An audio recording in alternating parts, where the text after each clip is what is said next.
స్వామివారు మీ లోపలికి వచ్చినప్పుడు మీకు తెలుస్తుందమ్మా ఆయన? అవును, మంచిగా వచ్చి కూర్చుంటారండి. ఇప్పుడు కూడా కూర్చున్నారు, మాట్లాడుతున్నారు వాళ్ళే, నేను మాట్లాడతలేదు. స్వామివారు నేను అక్కడ నుంచి వెళ్తేప్పుడు అగరబత్తి పెట్టొచ్చిన, నేను స్వామీజీ వెళ్తున్నా అంటే సరే వెళ్దాంలే అంటారు వాళ్ళే.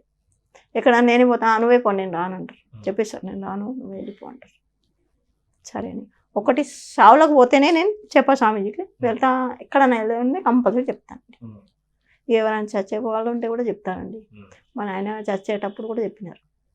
వాళ్ళు ముందే చనిపోతారు మీరు చెప్పేస్తారా? స్వామీజీ చెప్పేసాడు, చెప్తాడు. 3 నెలల ముందే మా అన్నకు నాకు తెలిసి. ఇక మా అక్క ఇంట్లో పెళ్ళి ఉండే, మన్మరాలది, అక్క బిడ్డది. అయితే ఆమె ఎవరింటికి పత్రిక ఏంటి పోతే అయ్యి మీ నాయన అట్లుండు, పెళ్ళి ఎట్లా చేస్తున్నావు. ఇక ఆమె ఏడ్చుకుంటా చెప్పింది ఎట్లా చేయాలంటే, స్వామికి అడిగిన పెళ్ళి అవుతుంది 9 రోజుల తర్వాత చచ్చిపోతాడు మీ నాయన, పెళ్ళి చేయమని అక్కకు. నిజంగా అక్క పెళ్ళి చేసింది. పెళ్ళికి అందరం పోయినాం కానీ ఒక మనిషికి పెట్టిపోయినాం ఇంట్లో. 9 రోజులకు నిజంగా చనిపోయాడు. ఇక నాకు రాత్రి ఇవో నాయన చచ్చిపోతాడు ఈరోజు, నీ పని ఏమన్నా అన్నీ చేసుకో, రేపు నీ పనే లేదు ఒకటి. సరే అన్ని పని చేసుకున్నాం, కూర్చున్నాం. రాత్రి 12 అయ్యి ఇంట్లో పని ఎంత చేసుకో, పెళ్ళికి పోయి వచ్చినాం. 12 గంటలకు పనుకున్నా 2 అవుతుంది. మంచిగా నాయన వచ్చి ఇట్లా పోతున్నాను, బిడ్డ నేను పోతున్నాను చెప్తుండు, నేను పోతున్నా బిడ్డ, అయిపోయింది నా పని. సరే అన్న. ఇక ఫోన్ వచ్చినప్పుడే, ఫోన్ రానాక మా ఆయన కన్నా మా నాయన చచ్చిపోయిండు, ఫోన్ లేపు చేస్తే కరెక్ట్ అదే బయలుదేరి. మా అన్న కూడా పొద్దున్న వచ్చినండి, నేను అన్న వెళ్ళిపో ఉండకు, ఇవాళ నీ పని సేవ చేయాలి పో, పంపించినప్పుడు అన్నట్టు. అలా జరిగిందండి. మా నాయన మంచిగా ఇట్లా కనిపించింది పోతే. కాశీలో మీకు ఈ మధ్యన మీరు వెళ్ళారు కదమ్మా, ఆ కాశీలో ఎలాంటి అనుభవాలు కలిగినాయి అక్కడ? కాశీ అండి.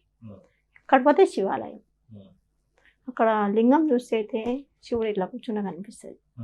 ఆ లింగం చాలా పెద్దగా ఉంటుందండి. ఇది చూసింది అలాగా, మేము చూసింది 32 ఫీటు హైట్, 32 అడుగులు ఉన్నదా? స్వామీజీ అదే చూపెట్టిందండి. ఇది లింగం ముట్టి దర్శనం చేసుకో, ఇది కాదు నేను 32 ఫీట్ ఉందండి, ఇది దర్శనం చేసుకున్నది. అదే చేసిపిస్తాను నాకు ఎప్పుడు. అక్కడ చేసుకున్న గంగా ఆరతి చూడాలండి. అప్పుడు శివుడు వచ్చి కూర్చుంటాడు, మేము నావలో కూర్చున్నాం. ఇక్కడ ఆరతి అవుతుంది, గంగాదేవి ఇట్లా మంచి తెల్ల చీర మీద వచ్చి నిలబడితే ఆరతి తీసుకుంటుంది. ఆరతి కాగానే మళ్ళీ నీళ్ళలో వెళ్ళిపోతుందమ్మ, అది మంచిగా అనిపిస్తుందండి. ఆరతి కోసం శివ పార్వతి గంగాదేవి ముగ్గురు వచ్చి నిలబడి ఆరతి తీసుకొని మళ్ళీ లోపలికి వెళ్ళిపోతారండి. దర్శనాలని పొందుతున్నారు, మంచిగా అనిపిస్తుంది. ఎవరికైనా చెప్పినప్పుడు ఇవి వాళ్ళు ఇలాంటివి ఏం కాదులే అని చెప్పడం అలాంటివి ఏమైనా జరుగుతాయమ్మా? మీరు ఎవరికి చెప్పరు? చెప్పాను, ఎందుకో చెప్పాలి, ఈ నీటి వాళ్ళకి చెప్పాలి, ఇంట్లో వాళ్ళకి చెప్తాను. ఇంట్లో వాళ్ళకి చెప్పుకుంటాను. ఇంటి వాళ్ళకు అందరు నమ్ముతారు. నెగిటివ్ ఏమైనా ఇంటికి వస్తుంటే మా ఇంటికి ఏమో నెగిటివ్ కనిపిస్తుంది అని అప్పుడే జరిపేస్తామండి. మేము సెకండ్లో జరిపేస్తాం, వచ్చేది తెలిసిపోతుంది, తెలిసిపోతే అప్పుడే జరిపేస్తామండి. స్వామివారి గురించి మా శ్రీ సన్నిధి టీవీ గురించి ఎప్పుడన్నా అడిగారమ్మా మీరు? అంటే మీరు బాగానే ఎత్తుకుతారని చెప్తున్నారండి స్వామీజీ. ఒకసారి అడిగితే అదే అన్నారు, నీ పేరు సత్యం, సత్యం అంటే సత్యమే చెప్పాలి, ఆయన పని అదే. చాలా గురువులతో తిరుగుతున్నారు కదా, శక్తి కంపల్సరీ వాళ్ళ దగ్గర ఉంటుందండి.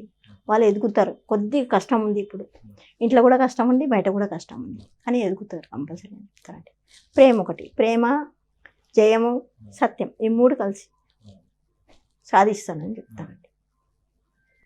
అని స్వామివారు చెప్పారండి, ఎప్పుడో చెప్పారు అన్నమాట. ఏంటంటే దత్త ఉపాసనలో మీరు ఇన్ని సంవత్సరాల నుంచి ఉన్నారు, ఇప్పుడు మీరు చెప్పడానికి చాలా చిన్న చిన్న మాటల్లో పొడి మాటల్లో చెప్తున్నారు. చిన్న చిన్న మాటలు ఇవి అనుభవించినాం, మేము అన్ని అనుభవించినాం.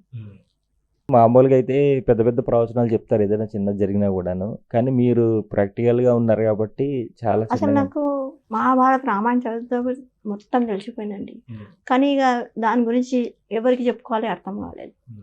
స్వామీజీ అయితే అక్కడే ఉండు, ఇంట్లోకి చెప్పుకుంటా హాయిగా ఉంటుంది. రోజు కథలు చెప్పాలి ఇంట్లో, ఇంటుండే గమ్మున ఉంటుంది, నీకు అన్నీ కనిపించాలి.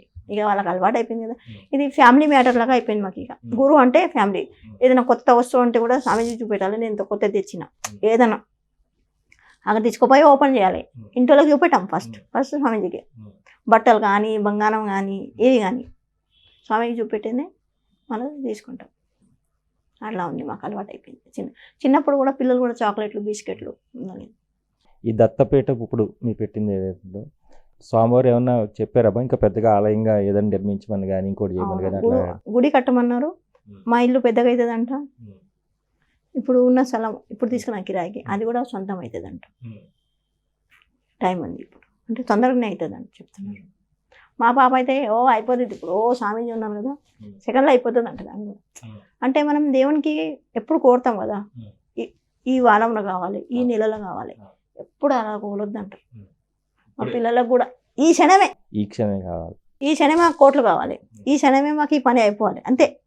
క్షణమే పోవాలి. ఏ గుడికి పోతే కూడా మనం కాలు మొక్కి వస్తాం కదా, ఈ వారంలో మా కొడుకు సంబంధం కుదరాలి. వారం అంటే వారాలే వెళ్ళిపోతూ ఉంటాయి, నెలలు అనుకున్నా నెలలే పోతాయి. అందుకే అలా మొక్కండి. మేము వచ్చిన వాళ్ళ భక్తులకు అదే చెప్తాం, ఈ సెకండే అయిపోవాలి అంతే.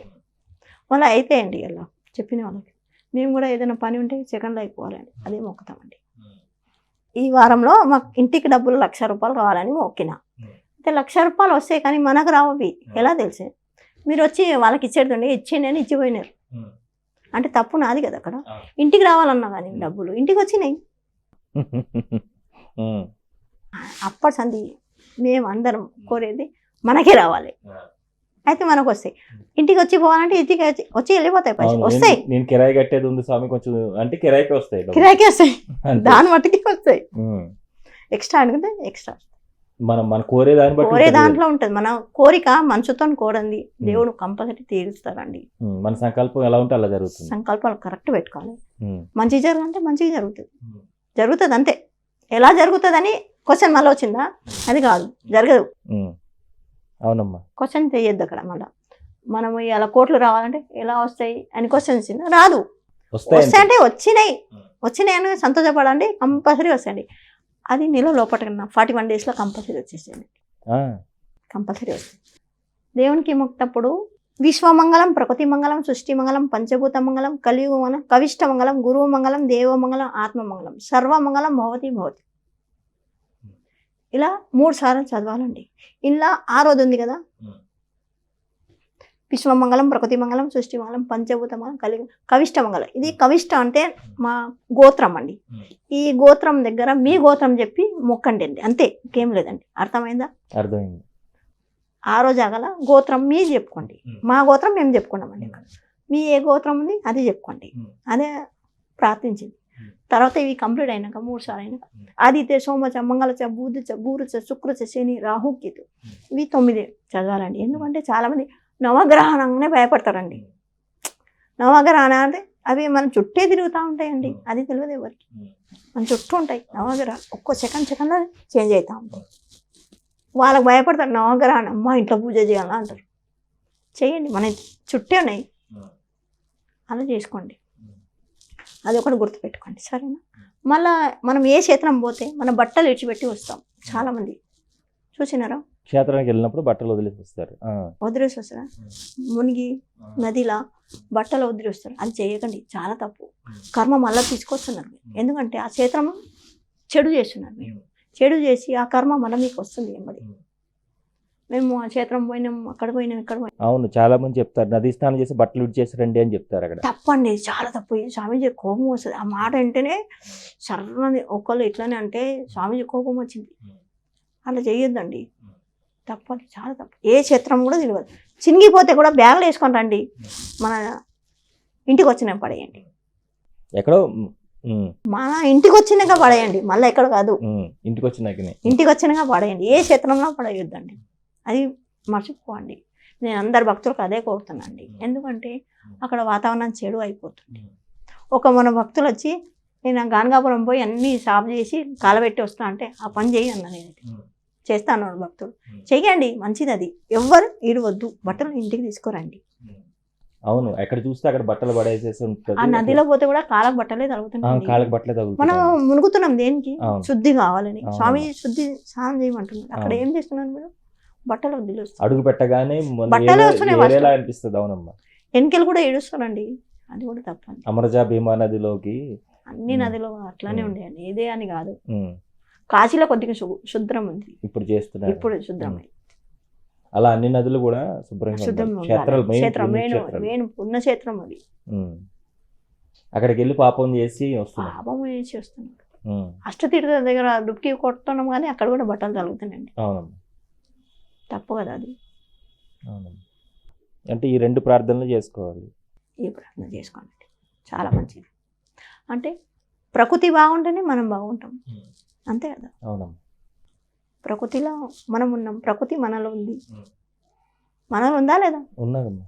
మనం ప్రకృతిలో ఉన్నాం, దానికే ప్రార్థించండి. మంగళం అంటే మంగళమే జరగాలి, అంతే. చెడు కాదు అక్కడ, మంగళమే అవుతుంది. ఇంకొకసారి చెప్పండి అమ్మా అది ప్రార్థన. విశ్వమంగళం, ప్రకృతి మంగళం, సృష్టి మంగళం, పంచభూత మంగళం, కలియుగ మంగళం, కవిష్ట మంగళం, గురువు మంగళం, దేవ మంగళం, ఆత్మ మంగళం, సర్వ మంగళం భవతి భవతి. ఈ కవిష్ట అనేది మీ గోత్రం కాబట్టి. గోత్రం అండి, మేము గోత్రం. మీ గోత్రం మీరు చెప్పుకోండి, ఎవరి గోత్రం వాళ్ళు చెప్పుకోవాలి, ఇది కంపల్సరీ.